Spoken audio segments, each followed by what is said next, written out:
আর বলছে আপনার যে ভোটার কার্ড, আধার কার্ড বা বাকি যে ডকুমেন্টস গুলো আছে, ডকুমেন্টস গুলোকে সরকার, ভারত সরকার, নরেন্দ্র মোদী সরকার, বিজেপির সরকার বলছে এসআইআর যে করবে তোমরা, যদি এসআইআর যদি তোমার ভালো না হয়, ডকুমেন্টস যদি ভুল হয়, আমি নরেন্দ্র মোদী সরকার, আমি ভারতবর্ষের সরকার, আমি বলছি তোমাদেরকে তুলে তোমার মুসলিম দেশ বাংলাদেশ সেখানে পাঠিয়ে দেব।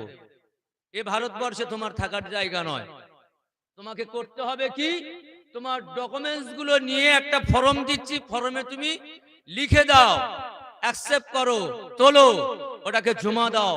আমার দায়িত্বের লোক আছে, নারী পুরুষ, তারা তোমার কাছ থেকে নেবে, সেগুলো তারা নিয়ে এসে রাত জেগে নিরিবিলি মাথা ঠান্ডা করে, কারোর না ডিস্টার্ব হয়ে যায়, সেগুলো তারাকে স্ক্যান করে ঠিক জায়গায় পাঠিয়ে দেবে, দিল্লি কেন্দ্র সরকারের কাছে, রাজ দরবারে যেখানে রাজ ক্ষমতা চালাচ্ছে, পার্লামেন্টের পাঠিয়ে দেবে, সে জায়গায় বসে বসে চেক করবে।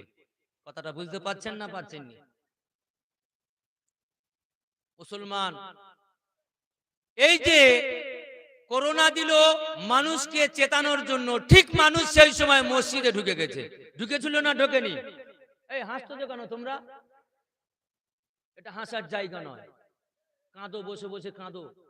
বাপ দাদা দাদু 14 পুরুষ, কোলের বউ, কোলের জন্ম দেওয়া, আমার নিজের জন্ম দেওয়া, আমার বউ যার গর্ভে 10 মাস 10 দিন রেখেছিল, প্রসব বেদনায় পৃথিবী খুশি হয়েছে, তার জীবনের যুদ্ধ করে একটা সুন্দর সন্তানকে দুনিয়ায় দিয়েছে, সেই জন্ম দেওয়া সন্তান চলে গিয়েছে।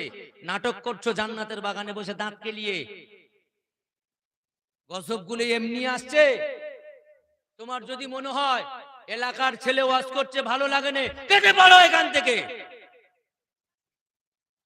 যাও, উঠে যাও। আমার বাপের 14 পুরুষের গল্প এখানে করতে আসেনি, আমাকে এখানে 20,000 টাকা দিয়ে কিনে নিয়ে আসেনি। ভালোবাসায় এখানে এসেছি, আপনজনেরা একসাথে বসেছি, পাপে ভরপুর হয়ে গেছি, জীবনকে কোরআন দিয়ে আপডেট করে নেব, এজন্য এখানে বসেছি। আপডেট করা দরকার আছে না নাই?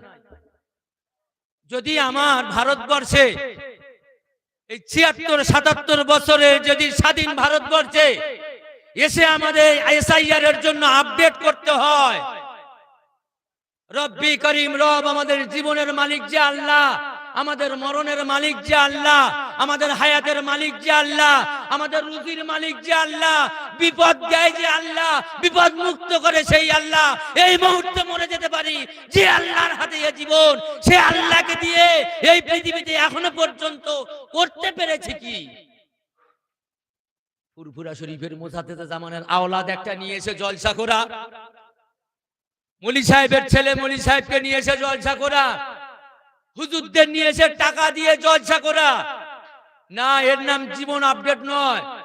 আমি যে হুজুরদের নিয়ে আসলাম, আমি যে পীর সাহেব পীরজাদাদের নিয়ে আসলাম, আমি যে বক্তাদেরকে নিয়ে আসলাম, বিনিময়ে আগামী কাল থেকে আগামী বছর পর্যন্ত এই প্রোগ্রামে আমি জীবনটাকে ইসলামের আঙিনায় পরিবর্তন কতটা করতে পেরেছি, এর নাম হলো আপডেট। আর সেই আপডেটটা আমার এসআইআর এর কাগজে আমার একটা সিগনেচার করতে হয়েছে না হয়নি? একটু ভ্যাহু দেন আপনারা, চুপচাপ মেরে আছেন কেন? রাগ আপনাদের উপর করিনি, রাগ কেন করব? ইবলিস শয়তানও আমার পিতা, আমাদের পিতা আদম আলাইহিস সালাম কেউ ঘৃণা করেছিল, সেই শয়তানও এই জায়গায় ঢুকে গেছে। আপনাদের উপর রাগ করবে কেন?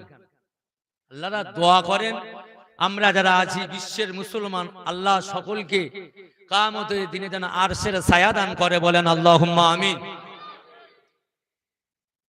এই যে আপডেট আমরা না করতে পারার জন্য, বুঝতে পারছেন না, আপডেট না করতে পারার জন্য মসজিদের ইমাম সাহেব বারবার চেঞ্জ হচ্ছে, একদম এখান থেকে স্টার্ট হচ্ছে, মসজিদের ইমাম সাহেব বারবার চেঞ্জ হচ্ছে। কেন? আমি নিজে আপডেট ওলা নয়, সেই জন্য ইমাম সাহেবের আপডেটটা আমার কাছে পছন্দ হয়নি বলে ইমাম সাহেবকে চেঞ্জ করছি বারবার। এই গ্রামে জলসা হচ্ছে, অনীহা ভাব না করলে মান সম্মান যাবে, সবাই করছে, আমরা করব না। এই জলসা অনীহা ভাবে, অনিচ্ছাকৃত জলসা হচ্ছে।